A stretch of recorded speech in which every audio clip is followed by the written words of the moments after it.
तच्चिदात्मकम् पुरुषायादिबीजाय परेशायाभिधीमहि यस्मिन्निदं यतश्चेदं येनेदं यैदं स्वयं योऽस्मात् परस्माच्च परस्तं प्रपद्ये स्वयंभुवम् यस्वात्मनीदं निजमाययार्पितं क्वचित् विभातं क्वच तत्तिरोहितम् अविद्धदृक्साक्ष्युभयं तदीक्षते स आत्ममूलो वतु मां परात्परः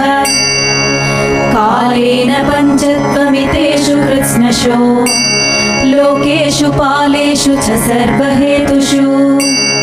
तमस्तदासीत् गहनं गभीरम् यस्तस्य पारेऽभिविराजते विभुः न यस्य देवा ऋषयः पदं विदुर्जन्तुः पुनः कोऽर्हति गन्तुमीरितुम् यथा नटस्याकृतिभिर्विचेष्टतो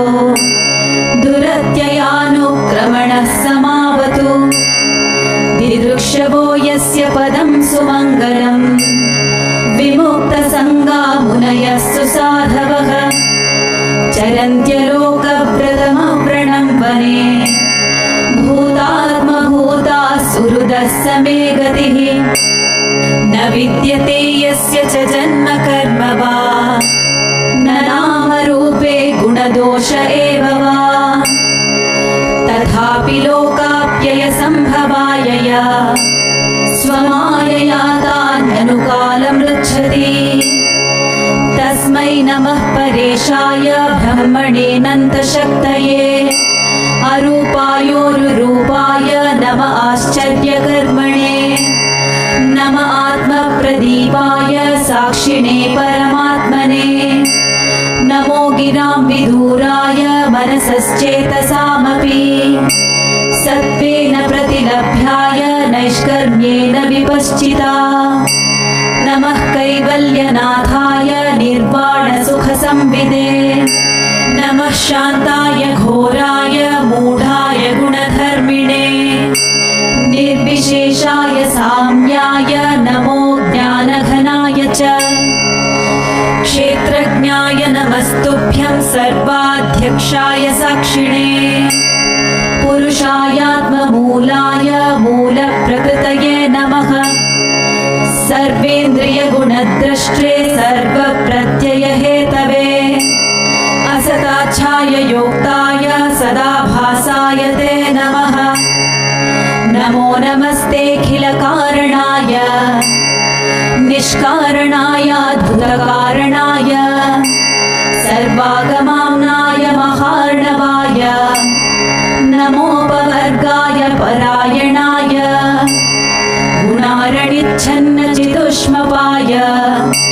तत्क्षोभविस्फूर्जितमानसाय नैष्कर्म्यभावेन विवर्जितागम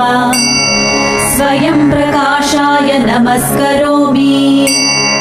मातृप्रपन्नपशुपाशविमोक्षणाय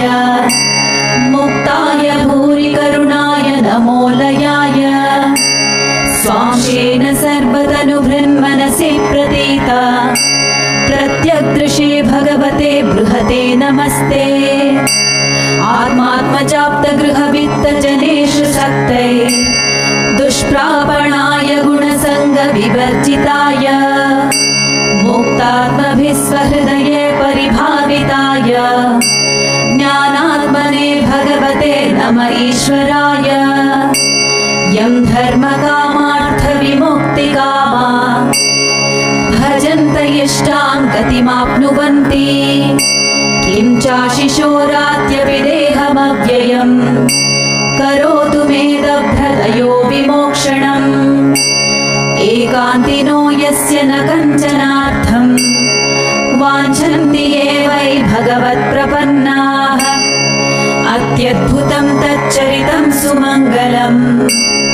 गायन्त आनन्दसमुद्रमग्नाः तमक्षरं ब्रह्म परं परेशम् अव्यक्तमाध्यात्मिकयोगगम्यम् अतीन्द्रियं सूक्ष्ममिवातिदूरम् अनन्तमाद्यं परिपूर्णम्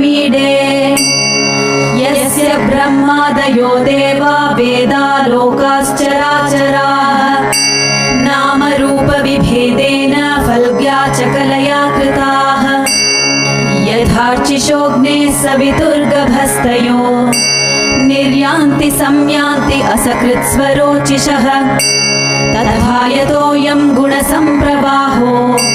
बुद्धिर्मनः खानि शरीरसर्गाः स वै न देवासुरमर्त्यतिर्यन् न स्त्री न षण्ढो न पुमान् न जन्तुः नायं गुणः कर्म न सन्न चासन् निषेधशेषो जयतादशेषः जिजीविषेणाहमिहामुया किम् अन्तर्बहिश्चावृतये भयोऽन्या इच्छामि कालेन न यस्य विप्लव तस्यात्मलोकावरणस्य मोक्षम्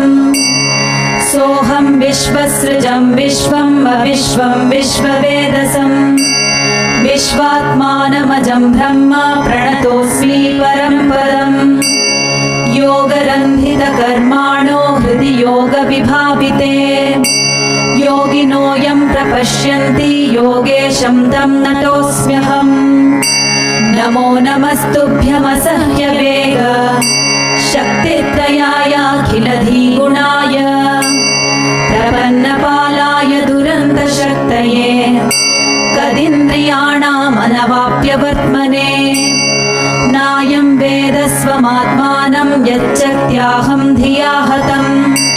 तं दुरत्ययमाहात्म्यं भगवन्तमिदोऽस्म्यहम् हरे कृष्णा कृष्ण कृष्ण हरे